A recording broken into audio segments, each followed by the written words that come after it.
tardes. Pues os queremos dar la bienvenida a todos los que estáis aquí, también a los que nos están viendo por el canal de YouTube, a esta presentación, esta defensa pública de los trabajos de fin de grado en la convocatoria de septiembre correspondiente al curso 2020-2021. Solamente queremos hacer también un inciso. Sabemos que nos está viendo en la distancia desde Puerto Rico nuestra secretaria. Así que desde aquí, en nombre de todos, pues le hacemos... Sí, podemos darle un aplauso a nuestra secretaria, que está por ahí. Muy bien. Ivonne, que siempre quisiera estar aquí con nosotros, pero por motivos personales no le es posible. Os damos la bienvenida a todos, especialmente también a los dos estudiantes de este programa presencial que están aquí, y a David Belmonte, pastor en Barcelona, que estará atendiendo a esta defensa pública a través de una conexión a Internet. Previamente queremos recalcar también qué es lo que estamos haciendo aquí, qué significa, qué implica esto de la defensa pública del trabajo de fin de grado. Sabéis que esto estamos cumpliendo con la normativa, con la ley. El Real Decreto 1393 desde el 2007, de 29 de octubre, establece en su capítulo tercero dedicado a las enseñanzas oficiales de grado que estas enseñanzas han de concluir con la elaboración y defensa del trabajo de fin de grado. El trabajo de fin de grado es una asignatura obligatoria que pertenece al plan curricular del grado en teología y consiste en la elaboración y en la defensa por parte del estudiante de un trabajo relacionado con las competencias de estudio y que está asignado con 8 créditos ECTS.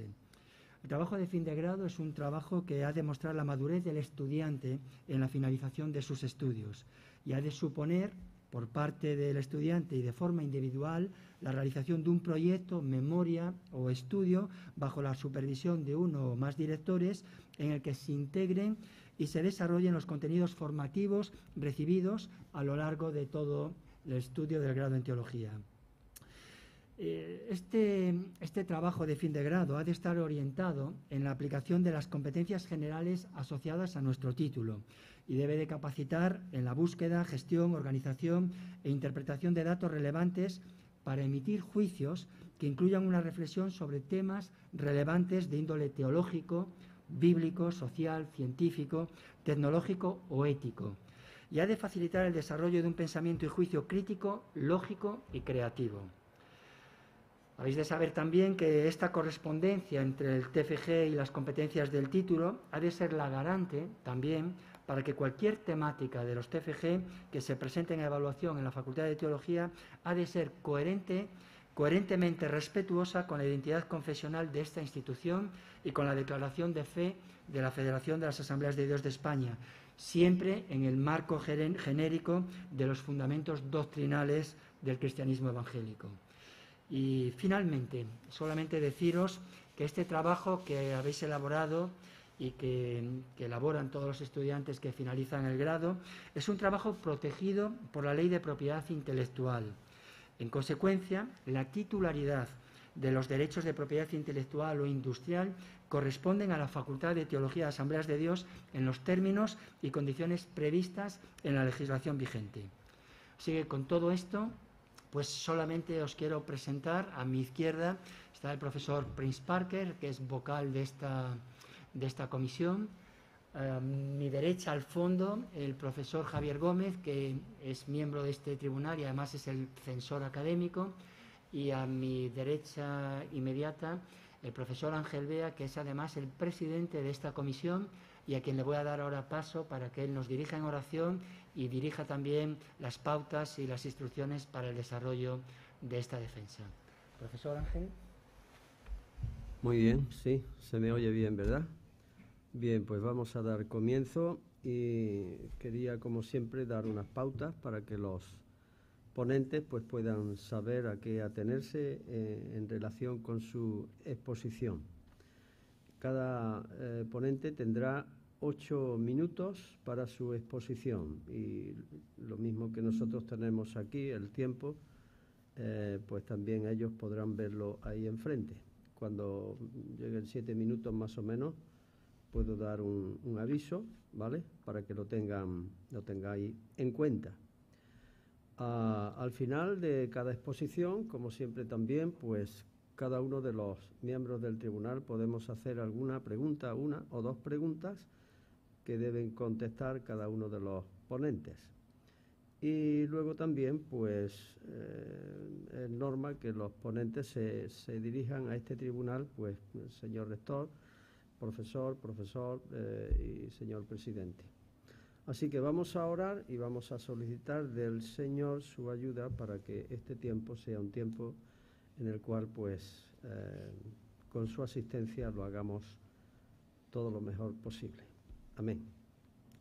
Padre nuestro, te damos muchas gracias por estos momentos importantes, en los cuales, Señor, también podemos constatar que los estudiantes que van a defender sus trabajos de fin de grado han terminado con bien, Señor, y queremos darte las gracias por ello y rogarte, Señor, que tú también les ayudes en estos momentos en los cuales ellos van a presentar la defensa de su trabajo, y que también, Señor, nos asistas a nosotros con tu gracia, con tu sabiduría, para que también podamos sacar las mejores conclusiones acorde con tu verdad y tu justicia. Te lo pedimos, Señor, en el nombre de Cristo Jesús. Amén. Amén. Amén. Pues vamos a dar paso primeramente a David Belmonte, y él puede... Está por internet. Que está por internet, lógicamente. Le vamos a dar un aplauso, está bien, ¿no? Espero que ya esté... Ahí estamos. Ajá. Pantalla amplia. Muy bueno. Muy bien, pues David, adelante cuando quiera. Muy buenas tardes. Agradezco la presencia del Tribunal Evaluador, presidente, rector y resto de miembros, y también todos los que están presentes en esta convocatoria de trabajos de fin de grado, ya sea presencialmente o a través de los canales online. El título de mi trabajo es La restauración del ministerio quíntuple, la búsqueda del cumplimiento del plan de Dios en la Iglesia actual. He decidido hacer este trabajo para poder traer luz a la Iglesia, para que pueda alcanzar la meta que tienen por delante y hacerlo de la manera adecuada, ya que la palabra también nos recuerda que ese camino debe ser hecho en fidelidad y en obediencia al Señor y a sus enseñanzas. Y me he centrado en dar luz sobre el pentecostalismo, ya que la Iglesia a la que he pertenecido desde que me convertí en mi niñez es pentecostal y de las asambleas de Dios, y percibía que no había una claridad en sus orígenes históricos y espirituales. Por tanto, me he propuesto hacer un trabajo para situar al pentecostalismo dentro de la historia de la Iglesia y poder también así entender mejor en qué dirección debe moverse esa Iglesia. Porque se han levantado movimientos y se han levantado también opiniones y argumentos de que el pentecostalismo ha quedado obsoleto y que mediante la restauración de los llamados 5 ministerios de Efesios 4:11, lo que se conoce como el ministerio quíntuple, y sobre todo de las figuras del apóstol y del profeta, la Iglesia va a tener los recursos y las capacidades para alcanzar el cumplimiento del plan de Dios. Esa es una de las posturas que defienden, por ejemplo, movimientos como el de la Nueva Reforma Apostólica.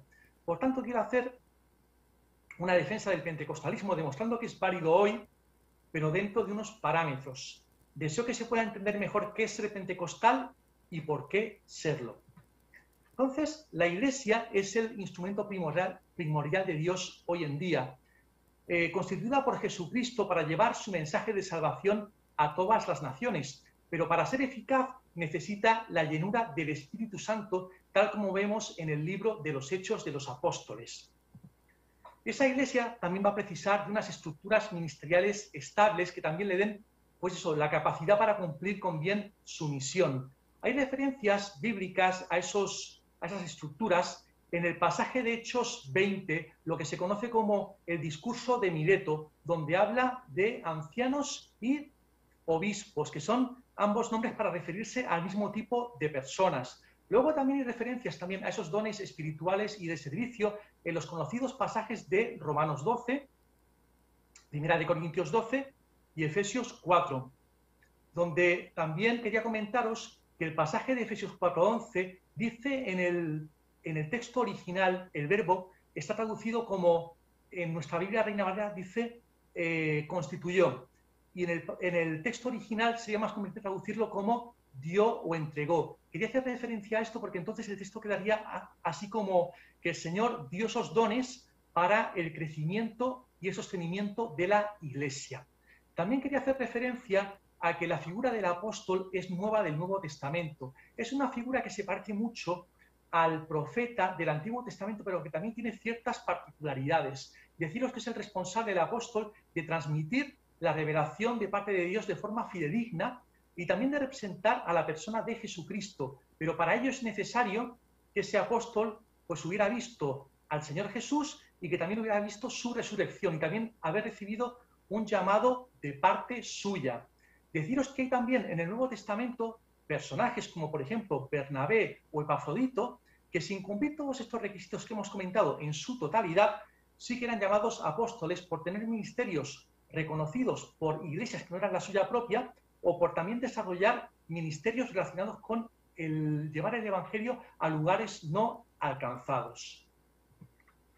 También quería comentaros que esta estructura de presbíteros y obispos pronto fue también superada o llevada por la prevalencia de la estructura episcopal monárquica. Esto lo podemos ver en escritos de Ignacio de Antioquía.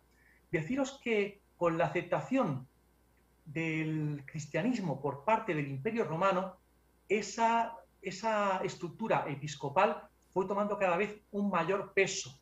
Y también deciros que la Iglesia también de ese tiempo, en la Edad Media, también se centró más en lo que serían los aspectos materiales y políticos que en lo espiritual. Eso propició una Iglesia arruinada en su vida espiritual. Pero los aires de cambio del Renacimiento llevaron a cabo a que la Iglesia hubiera un despertar espiritual. Y eso también pues, produjo lo que se conoce como la Reforma Protestante, caracterizada por una búsqueda más intensa de Dios, también una predicación de las verdades del Evangelio sin añadidos y también hacerlo en las lenguas que hablaba la gente. Pero deciros que esa Reforma Protestante no tuvo un alcance uniforme en los lugares donde se produjo. Entonces se produjeron más adelante unos protestantismos más radicales que buscaban un retorno al cristianismo verdadero, como serían los anabaptistas, los pietistas o los metodistas de Wesley.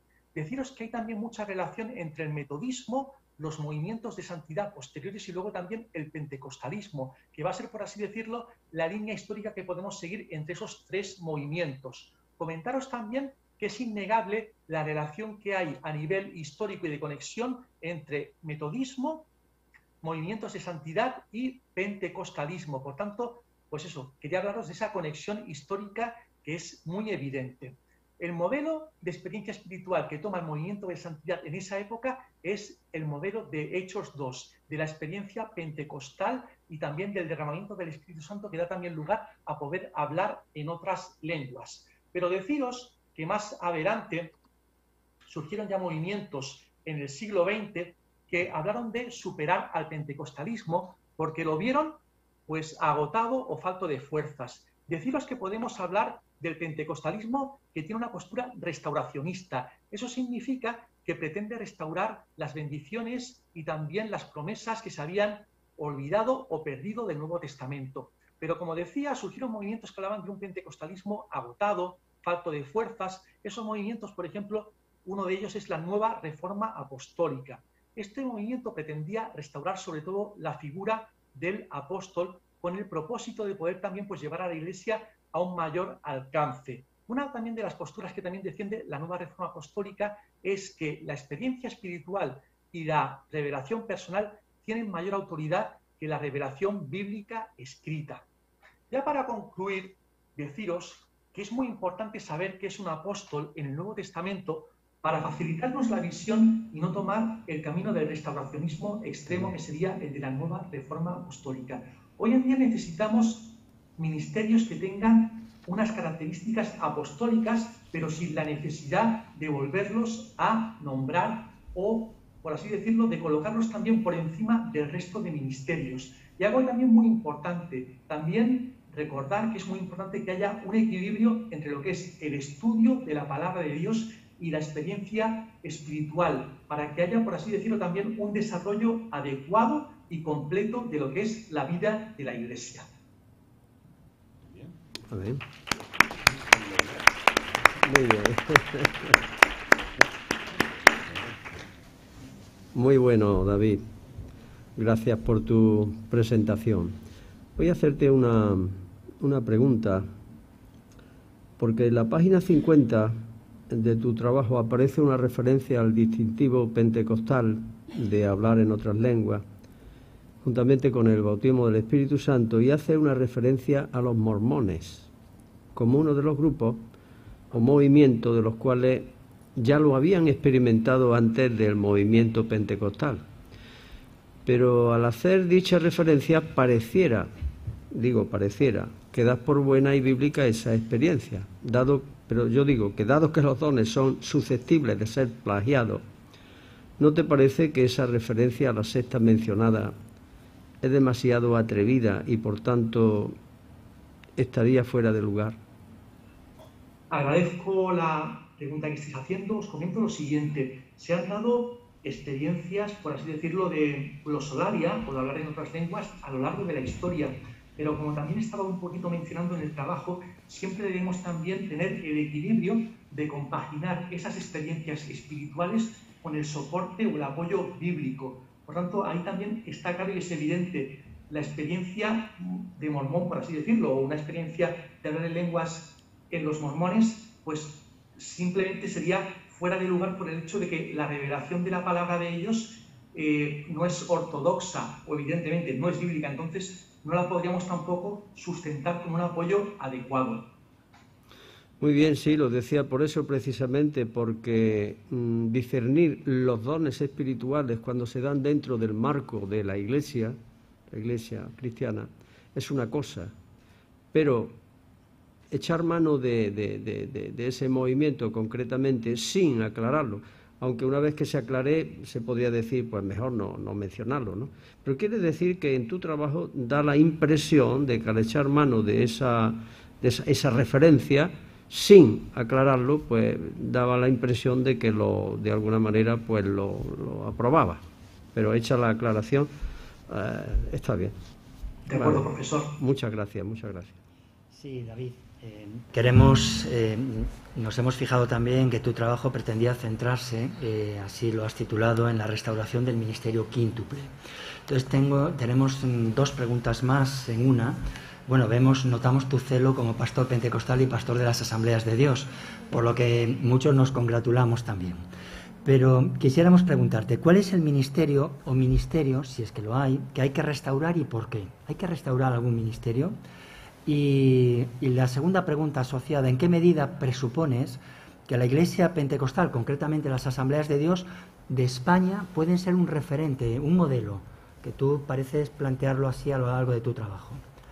¿Hay que restaurar algún ministerio, sí o no, y por qué? ¿Y en qué medida la Iglesia de las Asambleas de Dios de España puede ser un modelo o no lo es? Entiendo que en cuanto al tema de la restauración he dicho que el pentecostalismo debe ser restauracionista, pero dentro de unos márgenes o de unas... Sí, digámoslo así, pero creo que, como bien decías, ¿qué debemos restaurar o qué ministerios? Pienso que la Iglesia debe tener la capacidad o la madurez, incluso diría, igual me vais a decir que soy atrevido, de ir descubriendo los ministerios. O sea, pienso que igual tenemos todavía, digámoslo así, ministerios sin descubrir, entre comillas. Igual no le hemos puesto igual ni el nombre. Por ejemplo, puede ser un creador multimedia de contenido. Esto para que me entendáis. Entonces, ¿qué quiero decir con eso? Ministerios puede haber muchos, pero siempre llevándonos a lo que seríamos el equilibrio de la palabra y el orden bíblico. Yo creo que con eso podríamos responder bien a la pregunta que comentabais. Y luego, ¿en qué puede ser Asambleas de Dios un ejemplo a seguir por otras denominaciones o por otras fraternidades de asambleas? Yo pienso que, como se estaba comentando, creo que el tema del equilibrio entre lo que sería la Biblia, la palabra escrita y la experiencia espiritual debe ser un referente para toda denominación y, en primer lugar, creo que también debería serlo para la nuestra. No debemos perder nunca eso del prisma o del enfoque correcto. Muy bien, y mira, solamente si tuvieras que decir un sí o un no, nada más, sin aclaración, con el peso de tu investigación en el trabajo, el movimiento que has mencionado, la nueva reforma apostólica, ¿es un movimiento restauracionista? tendría que matizarlo. ¿Me has dicho sí o no? Te diría, sí lo es, pero radical. Solo añado eso. Bueno, vamos a dejarlo ahí entonces. Venga. Sí. Yo, ¿no? Sí, creo que Javier. Javier. No, Prince, ¿tú tienes alguna pregunta, Prince?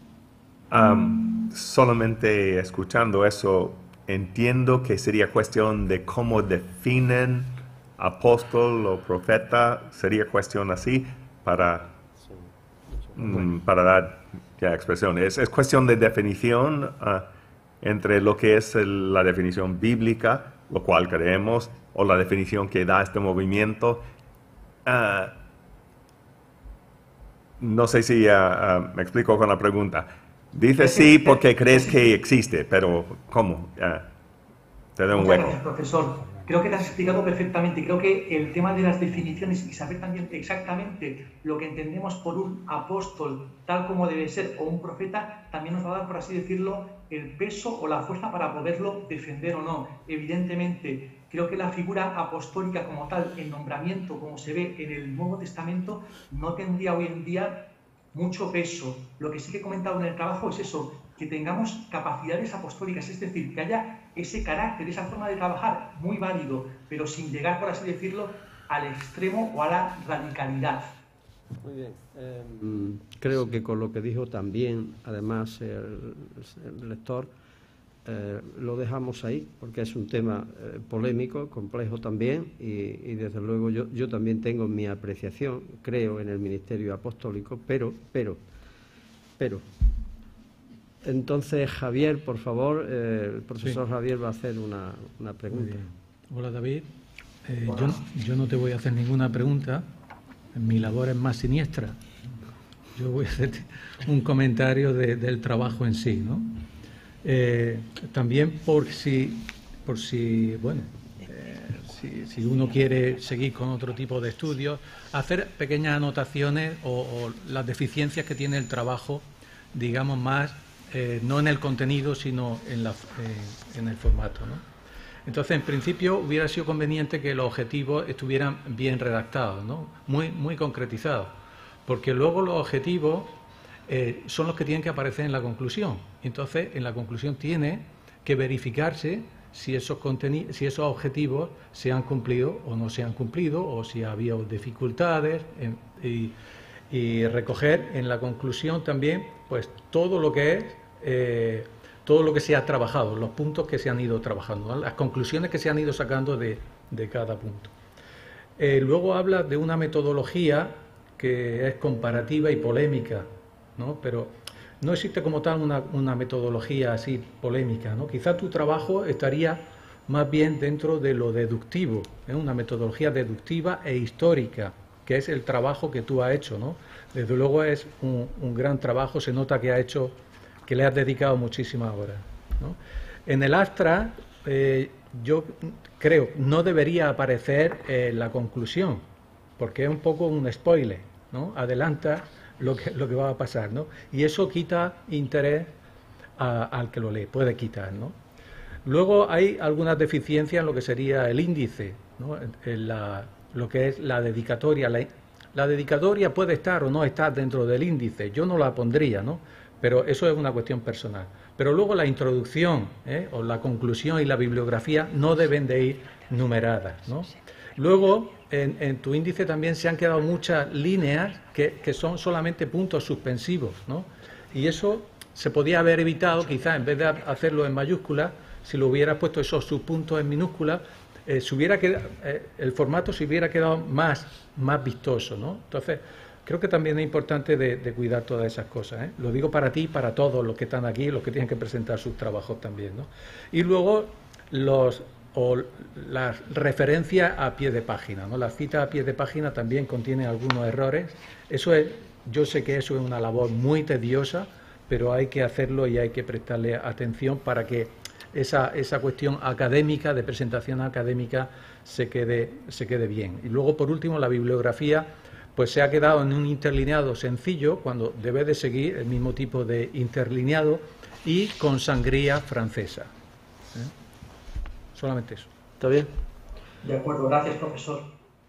David, yo quisiera añadir algo que he observado a lo largo de la lectura de tu trabajo, y es que encontramos párrafos muy largos, al estilo de la escritura del siglo XIX y parte del XX, a párrafos que haría falta ya una maquinita para oxigenarse para poder parar, ¿no? Porque, bueno, el tema es que eso se soluciona haciendo frases más cortas, desglosando todo el párrafo que tiene 10, 12 líneas, ¿no? Y puntuando a razón de punto y coma, punto y seguido, y al final eso hace la lectura mucho más ágil, se interpreta mejor, porque de la otra manera puede resultar un trabajo así, no así de 50 o 60 páginas, pero imagínate lo que sería un trabajo de carácter teológico con 500 páginas. Aburre al personal, ¿no? Entonces, te lo digo, una observación para futuros trabajos que puedas tenerlo en cuenta. Muy bien, pues... De acuerdo, muchas gracias, profesor. Aplaudimos a nuestro querido ponente.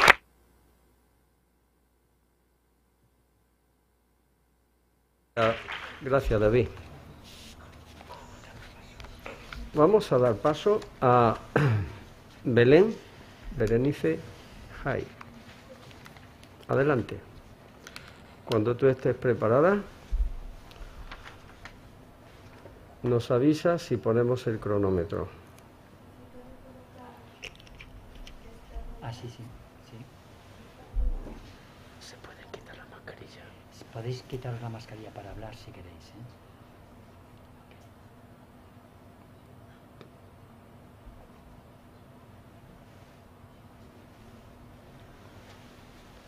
No sé qué ha pasado aquí, que se me va todo esto. Tremendo.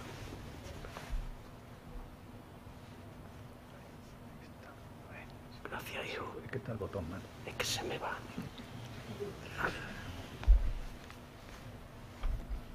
¿Estamos? Muy bien, adelante. Buenas tardes al rector, censor y demás miembros del tribunal. Muchas gracias por estar hoy aquí. Y mis agradecimientos a todos los aquí presentes en esta tarde, es más, a los que están de forma telemática. Gracias por vuestro interés y apoyo. Pues bien, mi trabajo, como bien dice en el título, está relacionado de la Gran Comisión.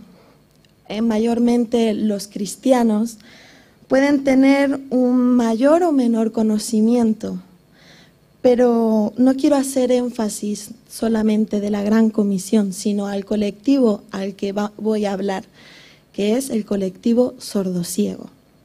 Pues bien, ahora hablamos de teología y hablamos de sordociegos, o más específicamente, cómo podemos hablar de la Gran Comisión y de la palabra de Dios. Pues he estructurado mi trabajo de una forma lógica, desarrollándolo más adelante, más detalladamente, en 3 puntos. Pero antes de desarrollar estos 3 puntos, estaré hablando de las motivaciones.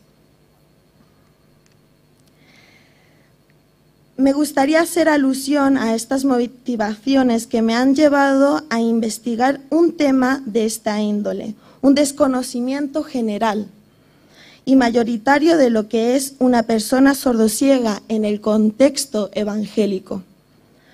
Una necesidad imperial que este colectivo tiene de comunicarse y de poder hablar con las demás personas.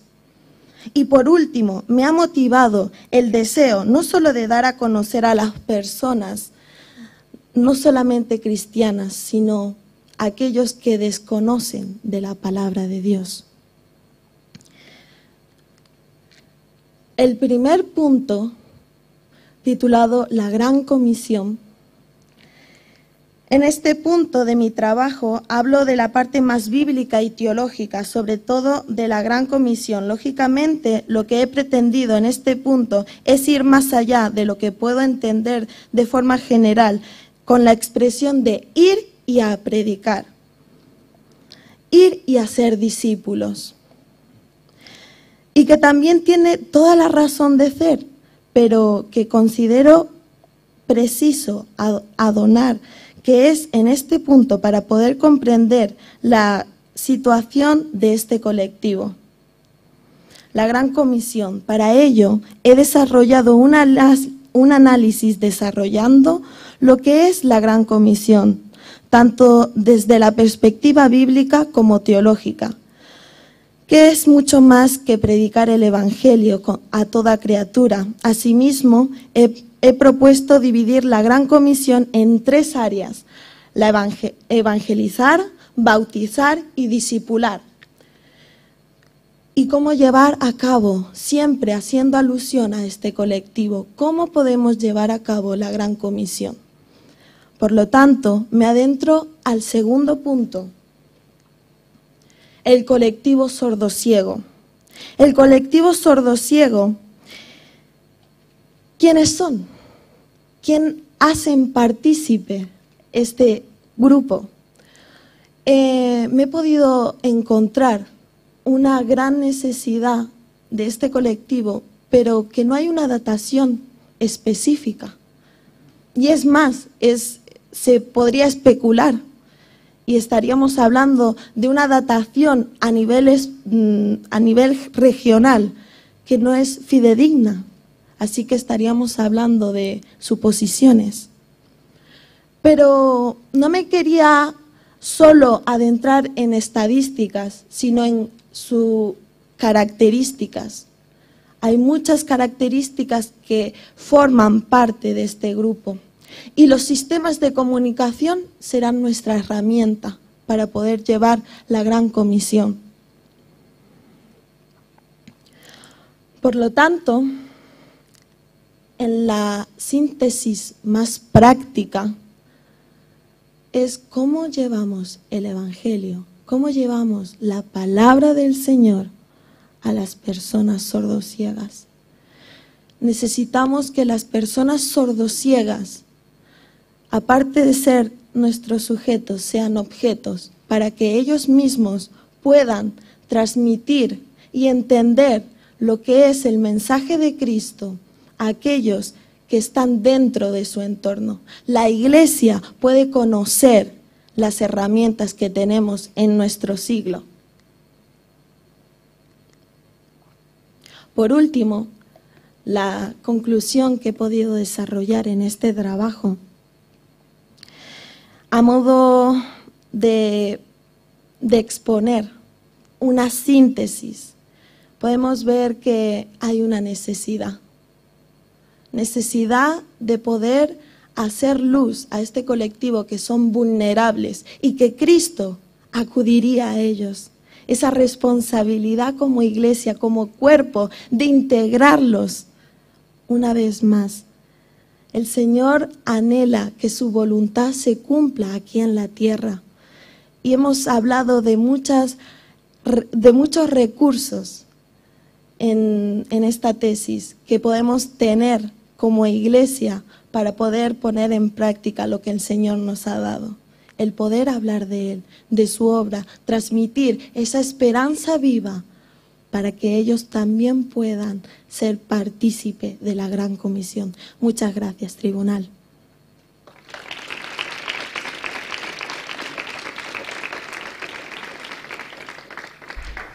Muchas gracias, estimada Belén. Gracias.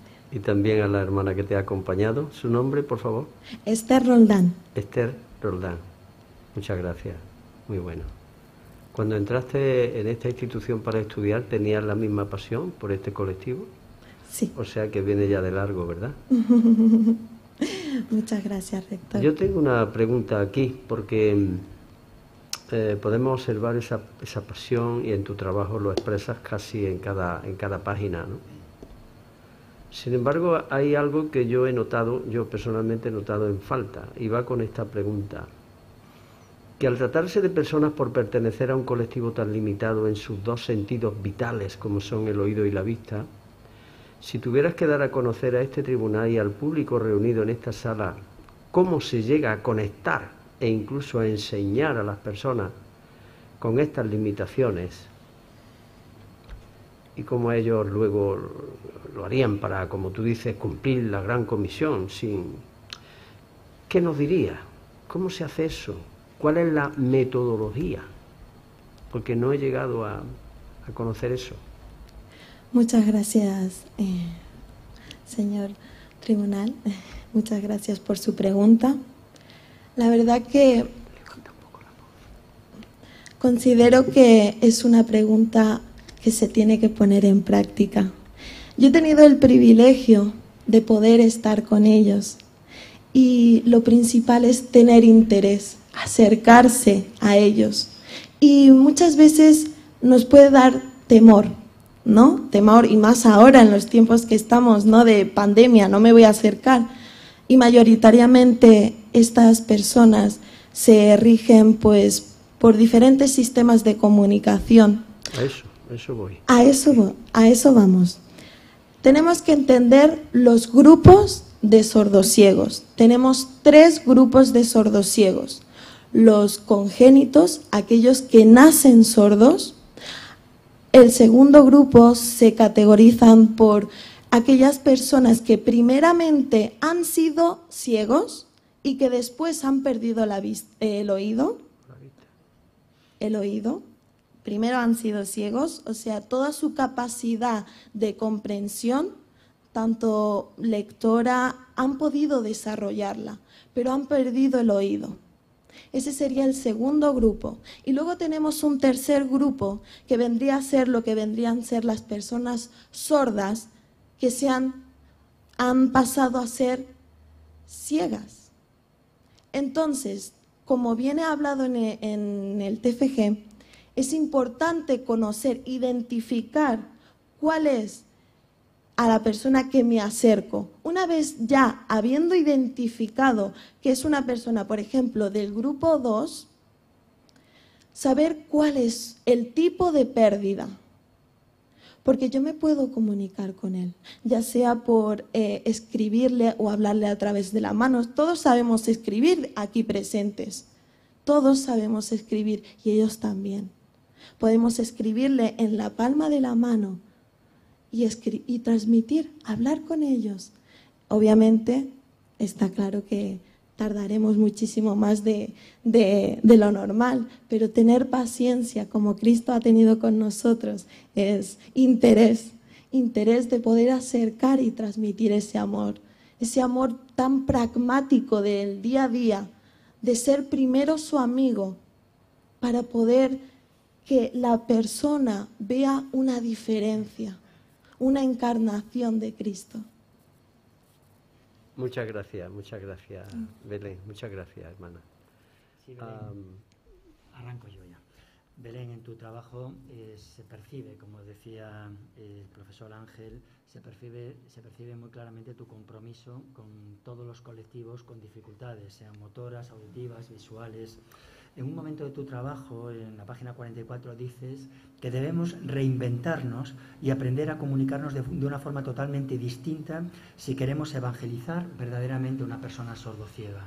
Entonces, de una manera pragmática, ¿tú qué le dirías a una iglesia que no ha prestado atención a esto? Hay una estadística que mencionas que hablas de 6.000 o 200.000 y que los miembros del tribunal tuvimos que determinar si esto era verídico, porque entre 6.000 y 200.000 es una horquilla demasiado amplia de colectivo de sordociegos. ¿Qué le dirías a una iglesia para implementar, para sensibilizar en cuanto a esto? ¿Y qué le dirías también a la Facultad de Teología, que queremos formar ministros fieles en cuanto a esta sensibilidad que tú nos estás aportando hoy? Muchas gracias por su pregunta, rector. La verdad que lo estamos haciendo. Y yo quiero desde aquí exponiendo, ¿no? Seguir animando a que necesitamos más, ¿no? Hoy por hoy yo he pedido a vosotros vuestra autorización para que Esther Roldán pueda estar a mi lado y pueda estar interpretando. Herramientas tenemos. Herramientas como la Biblia en lengua de signos es accesible para todos. Hermanos, aquellos que me están viendo y escuchando, tenemos herramientas. Tenemos la Biblia en lengua de signos, tenemos la Biblia en braille, tenemos recursos. Ahora, pastores, necesitamos echarle más mano. Y por eso necesitamos estos trabajos para hacer más visible de aquello que tenemos.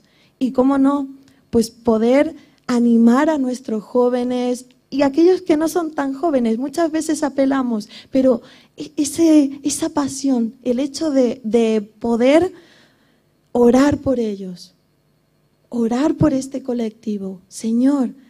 Y es más, pues si tienen interés, que puedan formar personas como Esther, que puedan traducir, que puedan, cursos básicos hay en el ayuntamiento de lengua de signos, accesible para todos.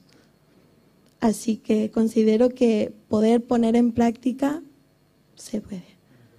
10 segundos más y dinos a todos los estudiantes que están aquí y a los que te están escuchando, vale, de cara a esta Facultad de Teología, una recomendación, una sensibilización, una publicidad. Tienes 10 segundos. Muchas gracias, señor rector. Traducir lo que viene a ser nuestras capillas, traducir las conferencias, poder traducir, poder tener que nuestra página de internet pueda haber la posibilidad de hacerlo en subtítulo. Yo sé que en la multimedia muchas veces nos ponemos un poquito complejo y hablo del desconocimiento, pero se puede hacer. Sí. Estoy consciente de este colectivo y esta subcultura desde mi niñez, por una figura muy conocida en los Estados Unidos de Helen Keller. Y ella llegó a ser una eminencia, precisamente. Y pues ella nació como una niña normal, pero a los 17 meses, creo, con una enfermedad congénita, pues perdió tanto la vista como el oído a la vez. Pero el metodismo que se empleó y los años que se dedicó para hacer que ella fuese como un... No sé cómo decirlo porque estaba completamente desorientada e incontrolada.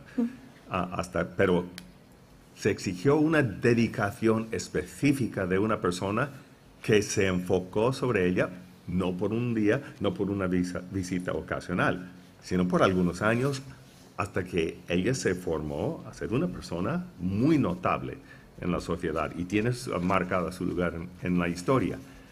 Me hubiera gustado de ver en su trabajo no tan solamente lo general de lo que cualquier persona, lo que estamos haciendo, sino específicamente enfocado, por ejemplo, el método Tahoma y estas cosas, de qué es esto, de cómo alcanzar a este colectivo. Veo la necesidad y lo entiendo, pero si me permite decir, eso es lo que no veía desglosado plenamente en tu trabajo. Quisiera saber, bueno, como se ha hecho preguntas muy patentes, ver entre las preguntas que tengo, ¿puedes tú explicar brevemente con el poco, reducirlo, sintetizarlo, el método Tahoma, cómo se puede y cómo es mi paréntesis, es cómo se haría en esta edad de la COVID y cosas así, porque es muy táctil. Muchísimas gracias, doctor Prin. La verdad que el caso de Helen Keller es maravilloso. Sí, incluso las personas seculares, las personas que conocen y da la oportunidad de poder hablar. Yo he estado con mi equipo multidisciplinario y he podido hablar de quién es Helen Keller y es muy reconocida porque es un perfil que ha hablado de Cristo y ha sido la defensora de los derechos en Estados Unidos de las personas sordociegas y de verdad se ha logrado muchísimo. Gracias a Helen Keller, una persona sordociega del grupo 1, congénita, o sea, que ha nacido y que ha logrado hablar. El método Tahoma, ¿cómo es? De una forma muy sencilla y que pueda explicar para que nos podamos entender, hay muchas formas. Helen aprendió su gran maestra, ¿no?, que es muy reconocida, Anna Sullivan, y veían cómo podía una sordosiega congénita poder hablar, porque llegó a hablar. Sí, a hablar, señores, que ella no escucha, ella era sorda por completa. Entonces, su maestra le enseñó que tenemos un cuerpo maravilloso que nos ha dado Dios. Somos una caja sonora.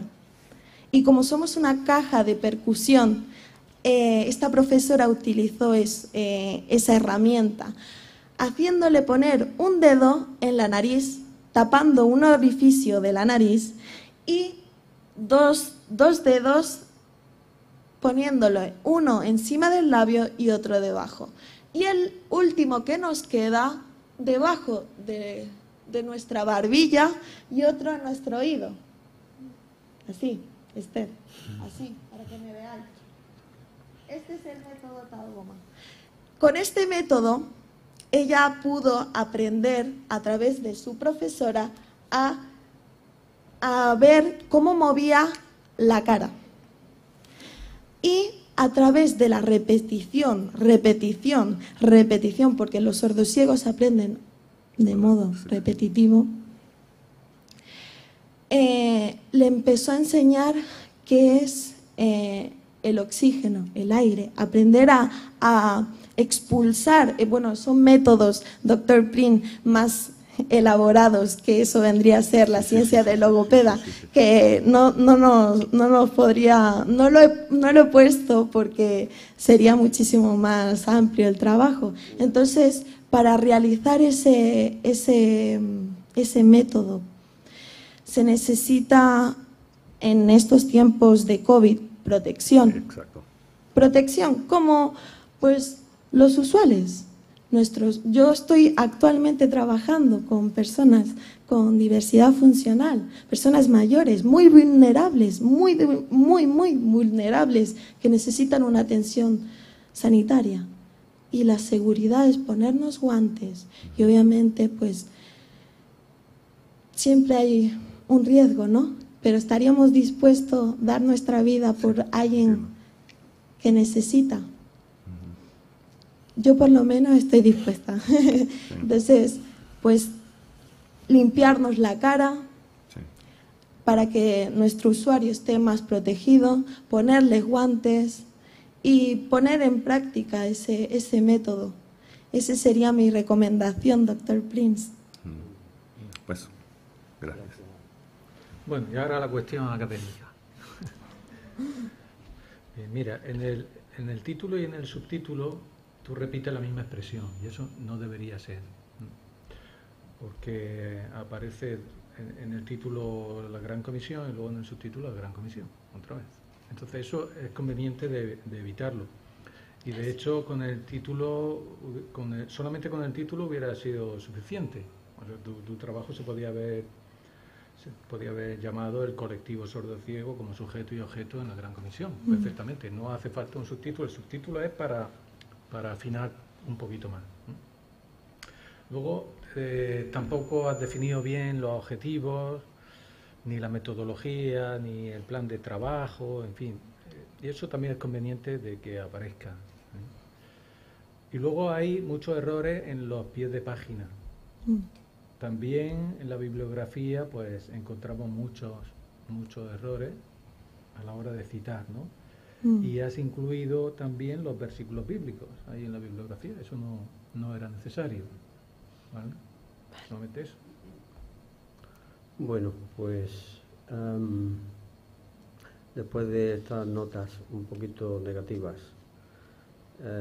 yo quiero resaltar que las grandes victorias que se pueden ganar en contextos tan complejos y con tantas limitaciones como este que has mencionado, solamente las pueden ganar personas que, como tú, tienen una gran pasión.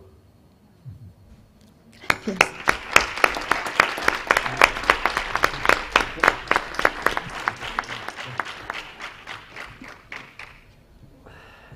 Y por supuesto, muchas gracias también a la hermana Esther Roldán.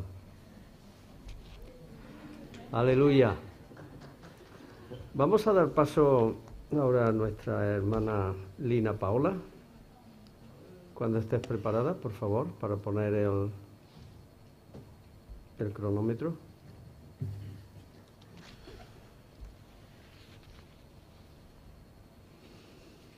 Ya. Buenas tardes, señor presidente, señor rector, demás miembros del tribunal.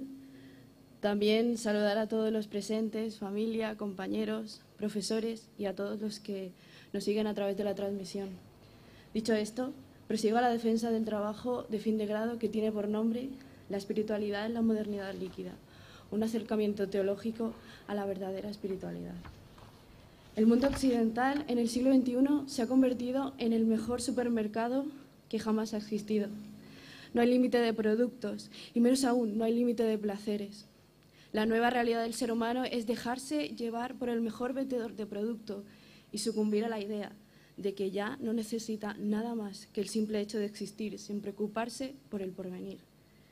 Hoy los ideales se han quedado como viejas glorias expuestas en museos que simplemente son recuerdos de que hace mucho tiempo el ser humano pensó que podía llegar a ser feliz.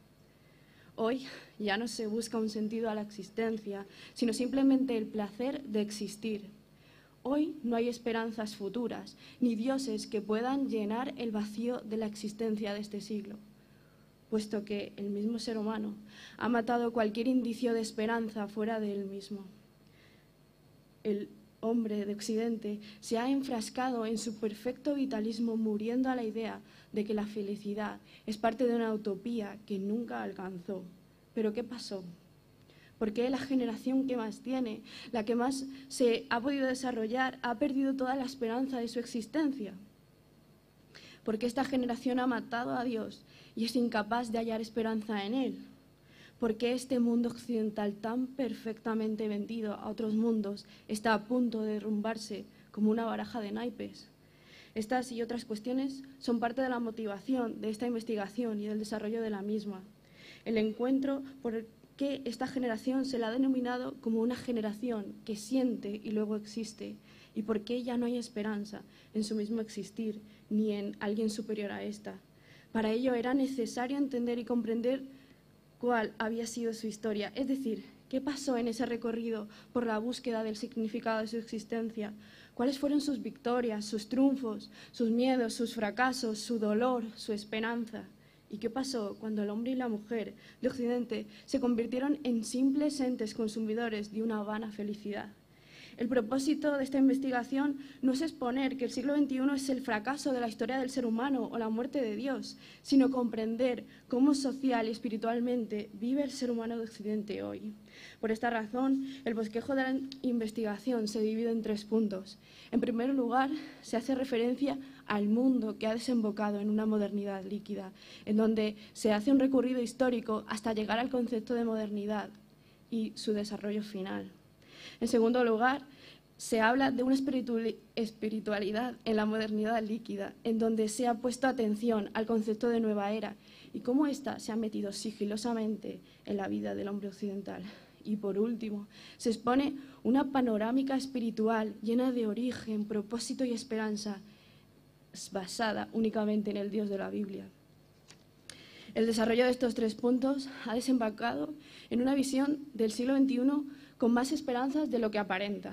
Si bien es cierto que la modernidad líquida es el resultado de la continua decepción de pruebas fallidas de felicidad, también es necesario entender que cada avance que ha habido en este siglo es la prueba de que no todo está perdido.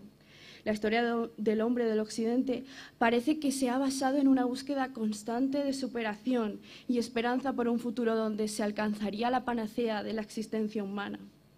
Desde el principio de las primeras edades, el hombre ha ido creciendo y experimentando cambios en su manera de ser y de pensar.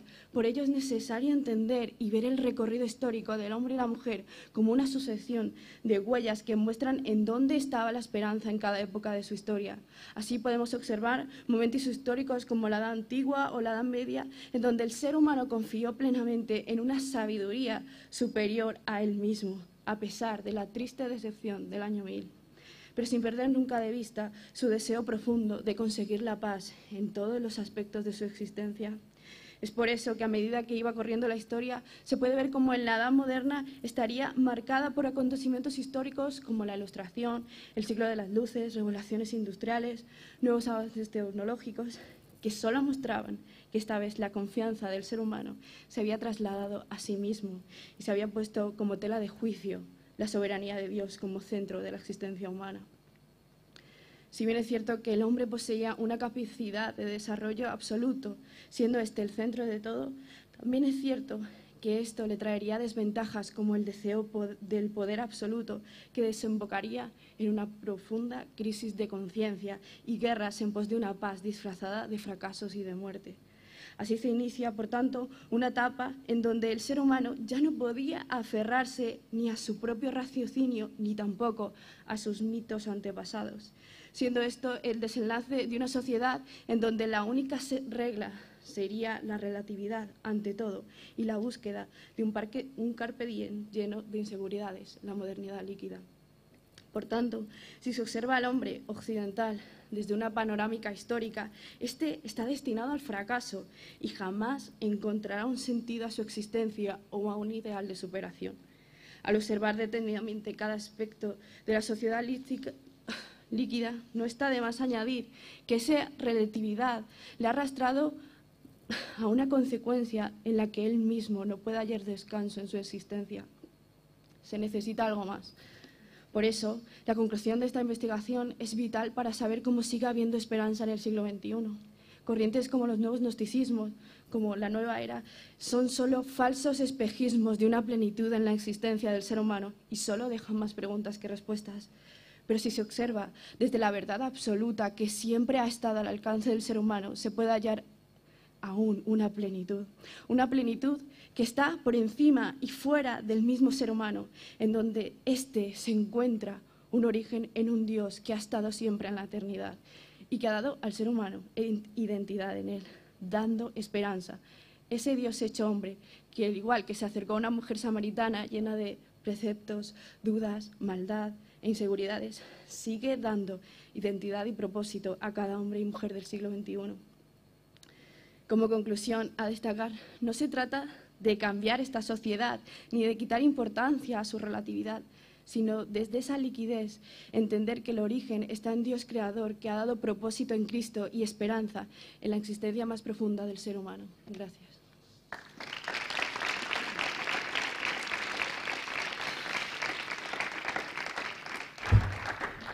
Muchas gracias, Lina Paula. Muy bien. Se hace necesario hacer algunas preguntas. Modernidad líquida y sociedad líquida. ¿Qué quiere decir con eso? ¿Cómo defines esa modernidad líquida, esa sociedad líquida? Gracias por su pregunta, señor presidente. Trataré de responderla. Al referirnos a modernidad líquida ¿puedes levantar un poquito o sociedad la voz? líquida, Sí, acércate al micrófono. Está bien. Nos referimos al momento histórico que pasó después de la modernidad, en donde se dejaron atrás los mitos, las creencias o los absolutos más importantes de la generación pasada. ¿Y por qué? Porque se creía en la ciencia, en la razón, en la filosofía, en las letras, pero eso solamente trajo descontento, ya dado que el siglo XXI, a pesar de tener grandes avances tecnológicos y maneras de pensar diferentes, trajo, por ejemplo, guerras y hambres y más descontento en una sociedad que esperaba que fuera mejor gracias a la tecnología o la ciencia. Por tanto, la modernidad líquida o la sociedad líquida ya no tiene un patrón establecido fundamental, sino que se mueve según lo que venga, se mueve según una pandemia o las redes sociales o influencers que no tienen nada que ver con su forma de pensar o de vivir. No hay un patrón establecido, sino que simplemente se vive sin esperar nada, porque ya no se cree en nada. Como el agua se exactamente adapta al lugar donde está, sí. Así tenemos que adaptarnos a las modas. No hay nada firme, ni en el matrimonio, ni en la sociedad, en la familia, nada. Una mosca. Por favor. Sí, Paula. Una vez más nos congratulamos todo el tribunal de asuntos y de temáticas tan apasionantes. Estamos aquí para trasladar el Evangelio a una sociedad contemporánea que, como tú trabajas en tu proyecto y hablas de modernidad líquida. La pregunta que te queremos hacer aquí es como una pregunta doble. Por un lado, tú haces relación a esto, dices que los avances tecnológicos y los medios de comunicación, las redes sociales, la pregunta es, ¿en qué medida estos avances tecnológicos, la comunicación, las redes sociales, todo esto, los influencers, en qué medida todo esto cataliza aún más para que esta modernidad líquida sea una modernidad líquida? Y la otra parte, y la otra pregunta, ¿y como Iglesia qué podemos hacer? ¿Cuáles serían las estrategias como Iglesia, como ministerios, para de alguna manera afectar a toda esta sociedad? ¿Lo asumes? ¿Me la puedes repetir, por favor? Sí. Por un lado, los medios de comunicación, los avances tecnológicos catalizan esto, fortalecen esos fundamentos de la modernidad líquida, sí o no, y por qué. Y la segunda parte es sí como Iglesia. ¿Qué podemos hacer? ¿Qué estrategias que se te ocurre a ti que como Iglesia podríamos hacer para afectar a esto? Gracias por la pregunta. Vale. Es cierto que los influencers y las redes sociales y todo marcan en cierto modo la forma de pensar o de vivir o de relacionarse. Y sí es verdad que la modernidad líquida sigue una liquidez o una fluidez, pero hay algo que hay en esta sociedad y es que tiene una dicotomía entre sabe quién es y no sabe quién es. Es decir, un influencer, por ejemplo, a pesar de que de cara a la pantalla se le vea feliz o súper happy, detrás de la pantalla nos muestra que a lo mejor tiene una depresión o ha pensado en suicidarse. Lo que importa ahora no es si estás en depresión, lo que importa ahora es demostrar que no estás en depresión. Ahora, la pregunta de ¿y la Iglesia qué va a hacer? La Iglesia se cree realmente que ha sido llenada por ese agua, como se menciona en la investigación, de ese propósito en Cristo. La Iglesia sabe que tiene esa agua que llena y que está viva.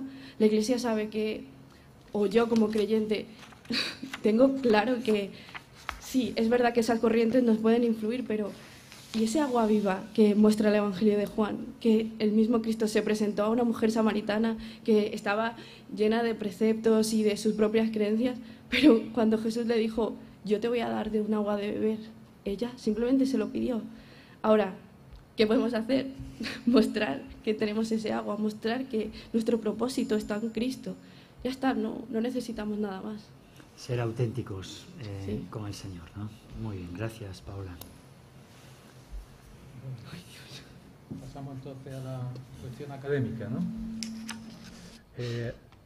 Tú también en el título repites la misma palabra, en el título y subtítulo, ¿no? Ya he dicho a Belén que eso no está bien, ¿no? Y de hecho en tu trabajo tampoco era necesario, o sea, con el título podía haber quedado perfectamente, no era necesario el subtítulo, ¿vale? Tú podías haber hecho una propuesta de espiritualidad en esta sociedad líquida, hubiera quedado muy bien ese título. Luego hay pues cosas que se pasan, que uno no se da cuenta. Por ejemplo, te falta la fecha en la página 2, ¿vale? Luego tampoco están bien definidos los objetivos, ni las metodologías, ni el plan de trabajo. Luego una cosa pues un tanto más grave es el índice, que tampoco está correcto, porque no tiene puntos y subpuntos, ¿no? O de pronto tienen los puntos principales, pero el siguiente, que se supone que es el subpunto, no tiene numeración. Entonces, eso queda mal, ¿eh? Hay que tener en cuenta que cuando nosotros leemos un trabajo, aquí o en cualquier sitio, pues lo primero es el título, que es muy importante el título, muy importante, porque luego vamos a exigir si el trabajo se ha ceñido al título o no. Y luego a continuación miramos el índice, ¿no? Para ver cómo está estructurado y para saber lo que nos vamos a encontrar. Luego miramos el abstract para enterarnos del tema y ahí esperamos que esté muy bien definido la esencia de lo que nos vamos a encontrar a continuación y luego miramos la bibliografía. Ese es el orden, ¿no? Si está todo bien citado, porque académicamente exigimos. Esos son, y luego ya pues lo leemos, ¿no? Pero vamos siguiendo esos puntos, digamos, ¿no?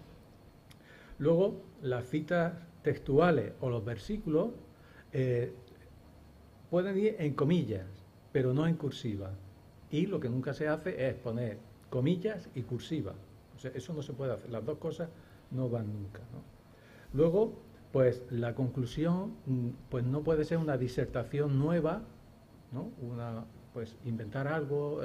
No, la conclusión es recoger lo que se ha trabajado anteriormente en cada punto. Pues hemos visto estas conclusiones, hemos llegado a esto, y lo que he comentado también a David, que es verificar pues si se han cumplido los objetivos y tal.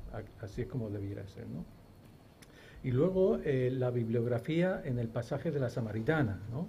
Si vosotros usáis un texto, entonces, y lo vais a desarrollar como tú has hecho con la Samaritana, pues lo que esperamos es ver las fuentes que tú has usado.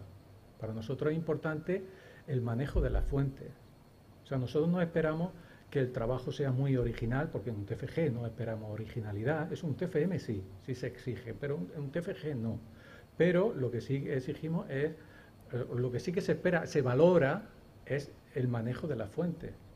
Eso es uno de los criterios de evaluación que tenemos, ¿no? Entonces, en tu caso, en la mujer samaritana, prácticamente has echado a mano de Everett Harrison, que no lo conoce nadie. Lo conocemos nosotros, digamos que en nuestra tradición, pero digo nadie en el sentido más allá de nuestras puertas se conoce poco, pero no solamente por eso, ¿no? Yo no quiero menospreciar a Everett Harrison, pero es que hay tantísima literatura sobre el Evangelio de Juan o concretamente de la mujer samaritana, que claro, nos hemos quedado ahí un poco, te has quedado un poco escasa, ¿no? Y luego ya a nivel general, ya no tanto contigo, sino con David, con Belén, y también con los que presentan los trabajos, hay que tener en cuenta que esto es una defensa, ¿no? Y vamos a insistir en esto, en que cuando venís aquí, no venís a hacernos un resumen ni un sermón de lo que habéis trabajado, sino lo que esperamos es una defensa del trabajo. Yo quiero que defiendas tu trabajo, o sea, tu trabajo está bien hecho, ¿no? Y tú lo vas a defender con orgullo, ¿no? Entonces, por eso es importante los objetivos, ¿no? Entonces, mi trabajo, yo me he propuesto esto, tú puedes justificar el trabajo, esto lo he hecho porque por la necesidad que hay, se justifica el por qué has escogido eso, luego pretendo estos objetivos y entonces, pues yo en este trabajo he alcanzado esos objetivos. Y habla sobre eso. Y luego lo que tú has propuesto, o sea, ¿qué aporta, mejor dicho? ¿Qué aporta tu trabajo? Eso, así es como deberíamos de presentar, de defender los trabajos, ¿no? O qué líneas pueden haber o abren tu trabajo para el futuro, ¿no? En general suele ocurrir, ¿vale? Pero es una exigencia que sí que vamos a hacer a partir de ahora. Vamos a insistir mucho en eso. Muy bien, pues yo no me resisto a decir, y no porque quiera tener la última palabra, y mucho menos, ¿no? Pero al hablar de la sociedad líquida y todo esto, y la contribución de la Iglesia, pues pienso en ese lema o esa palabra que salió de parte del Señor Jesús, ¿no? Que el cielo y la tierra pasarán, pero mi palabra permanecerá para siempre. Y la palabra de Dios nos da enseñanzas firmes, sólidas, duraderas y eternas. Y venga lo que venga, eso no te lo digo a ti concretamente, que tú lo sabes. Lo digo para todo y cada uno de nosotros, ¿no? La palabra de Dios permanece para siempre. Amén. Señor Rector. Tenemos unas palabras del censor antes de... Muy bien. Bueno, pero ya la despedimos a ella, ¿no? Un momento. Mira.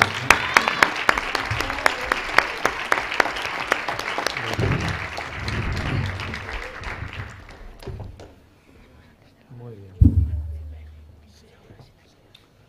Perdón.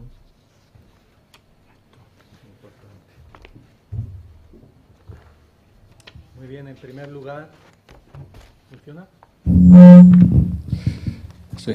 En primer lugar, quisiera agradecer en nombre propio y de este tribunal vuestra dedicación y el esfuerzo que habéis hecho para culminar este grado.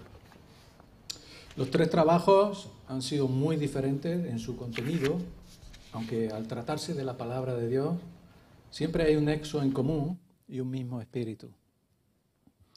En relación al tema que ha presentado David, tendríamos primeramente que lamentarnos de aquellos que habiendo sido puestos para edificar la Iglesia, toman protagonismo y usan el ministerio para su propia promoción.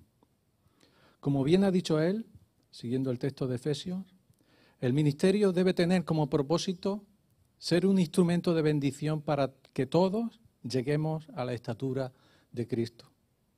Efectivamente, el propósito de los ministerios es llevar al pueblo de Dios a la altura de las virtudes de las que nos dio ejemplo el Señor Jesucristo. Y es curioso que estos iluminados, que pretenden tener revelaciones directas de Dios, no se hayan percatado de que lo importante, de que lo que edifica, no es otra cosa que el amor, y que el amor es humilde por naturaleza. La carta a los Efesios nos enseña que el objetivo de todo ministerio es que, siguiendo la verdad en amor, crezcamos en todo, edificándonos en el amor. Un amor que el apóstol Pablo deseaba a los filipenses que abundara más y más, y por el que ora para que los efesios estén firmemente arraigados y cimentados, exhortándolos a continuación a seguir el ejemplo del amor de Cristo que se entregó por su Iglesia. Precisamente a este amor abundante es el al que animaba Belén. Un amor que hay que dirigir a todos y del que nadie debe quedar exento, incluido este colectivo que ella nos ha propuesto. También las familias que sufren este drama son sin duda un reto para la evangelización, porque en estos casos tan dramáticos es cuando por regla general se pone en duda la existencia de Dios, su poder o su bondad. Nosotros no pretendemos saberlo todo. Lo que sí sabemos es que estas criaturas también están llamadas a la vida eterna. También sabemos que el hecho de existir es ya de por sí un don de Dios y un acto de su amor y misericordia.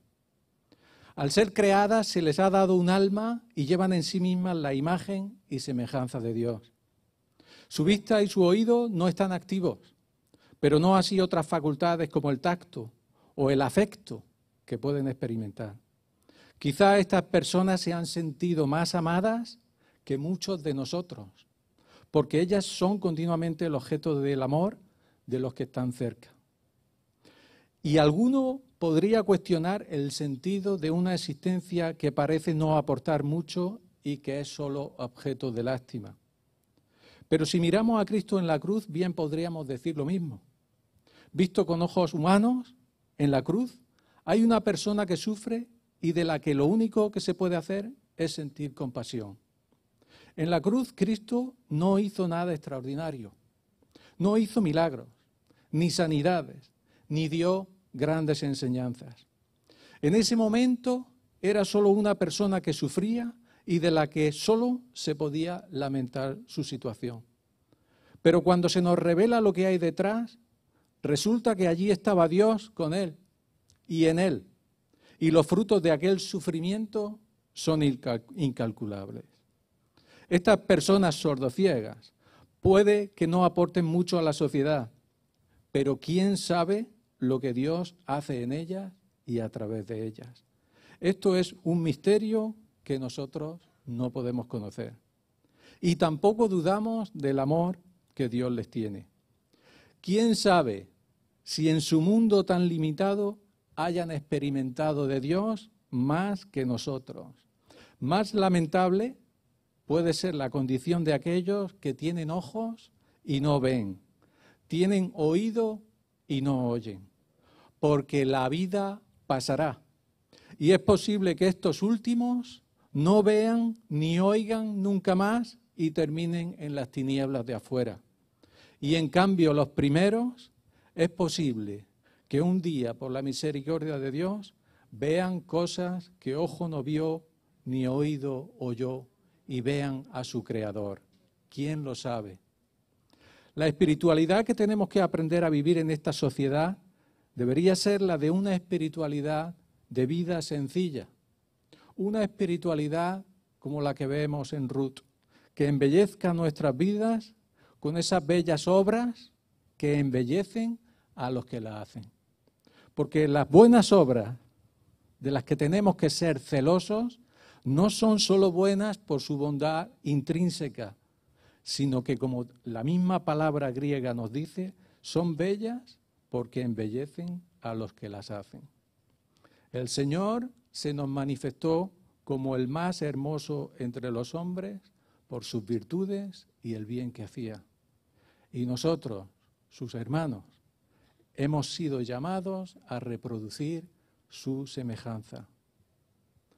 Quizá alguno de nosotros, al mirarnos al espejo, nos lamentemos de que no se nos haya concedido la gracia de ser físicamente como el penúltimo de los hijos de Jacob, el que era hermoso, era de hermoso semblante y bella presencia.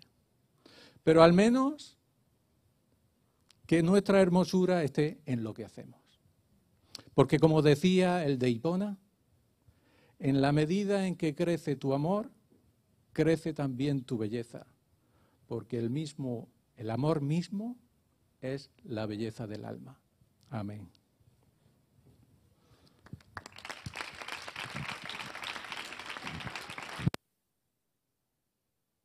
Gracias. Pues antes de concluir con la oración por parte del presidente de este tribunal, deciros, Paola, Belén, David en la distancia, que todos nosotros nos congratulamos de este esfuerzo logrado, de que ya habéis concluido vuestro grado en teología y que detrás de vuestro esfuerzo, de vuestra trasnochar, de vuestro estudio intenso, pues ahí está también un equipo de trabajo y una ilusión de toda la Iglesia en España con este proyecto y con esta ilusión que nosotros tenemos siempre de preparar hombres y mujeres fieles en el ministerio como sois vosotros. Así que el Señor os bendiga. Después de la oración queremos tener una fotografía con vosotros y con vuestro trabajo y terminamos ya. Si os parece... Sí. Sí, podemos ponernos de pie, por favor. Vamos a orar. Te agradecemos mucho, Señor, por este precioso tiempo que hemos estado delante de tu presencia para realizar este acto, Señor, como ya lo definimos al principio. Y te damos gracias, Señor, por David, por Belén, por Lina. Gracias, Señor, por que en todo su esfuerzo a lo largo de todo este tiempo tú estuviste con ellos. Y ahora, Señor, queremos encomendarlos para que lo que tenga que ser de sus vidas, de su ministerio, ellos puedan también experimentar tu presencia con ellos, tu ayuda, tu gracia. Que sean adornados de tu sabiduría, de tu ciencia, y que sean asistidos también con tu poder. Guíales, Señor, como ese buen pastor, como tú te presentas en tu santa palabra, tanto en el Antiguo Testamento como en el Nuevo, en la persona preciosa de nuestro Señor Jesucristo. Bendícele, Señor. A ti lo encomendamos y a la palabra de tu gracia, que tiene poder para seguir edificándoles, así como a todo y cada uno de nosotros, y darles herencia entre los santificados. Gracias también, Señor, por esta institución. Siempre lo hacemos, Señor, y pedimos, Señor, porque tú proveas en todo y por todo para que pueda seguir adelante la formación de obreros fieles a ti, Señor, y a tu palabra para la extensión de tu reino. Gracias por sus profesores también, por cada uno de ellos, por su familia. Pedimos, Señor, que tú también los asistas. Y gracias por los estudiantes de cada curso. Rogamos, Señor, por ellos, porque también les proveas, Señor, y tú confirmes el llamado con el cual tú les tocaste, Señor, tú les llamaste la atención y lo desarrolles, Señor, para que ellos puedan crecer más y más y puedan entender el sentido de su llamamiento. También puedan formarse acorde con tu palabra y ejercer el ministerio en el poder, con la gracia, con la sabiduría de tu Espíritu Santo. En el nombre del Señor Jesús te lo pedimos. Amén.